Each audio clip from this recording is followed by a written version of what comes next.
মৃত্যুর ফেরেশতা কিভাবে রূহ বের করে। প্রথমে মুমিনের ক্ষেত্রে, যখন মুমিনের মৃত্যুর সময় আসে, আকাশ থেকে ফেরেশতারা নামে। তাদের চেহারা সূর্যের মতো উজ্জ্বল। তারা সাথে নিয়ে আসে জান্নাতের কাফন এবং জান্নাতের সুগন্ধি। তারপর মৃত্যুর ফেরেশতা আসে এবং মাথার কাছে বসে, বলে, হে পবিত্র আত্মা, বের হয়ে এসো আল্লাহর ক্ষমা এবং সন্তুষ্টির দিকে। হাদিসে এসেছে, মুমিনের রূহ বের হয় এমনভাবে যেমন পানির বোতল থেকে পানি ঝরে পড়ে, কোনো কষ্ট নেই, মসৃণ, শান্তিপূর্ণ। রূহ বের হওয়ার সাথে সাথে ফেরেশতারা তা জান্নাতের কাফনে মুড়িয়ে নেয় এবং এত সুগন্ধ বের হয় যে পৃথিবীর সবচেয়ে সুন্দর আতরও তার কাছে কিছু না। তারপর ফেরেশতারা রূহ নিয়ে আকাশে উঠতে থাকে।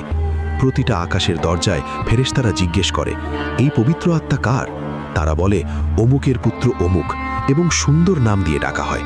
সপ্তম আকাশ পর্যন্ত দরজা খুলে যায়। কিন্তু কাফের বা পাপীর ক্ষেত্রে, যখন কাফের বা বড়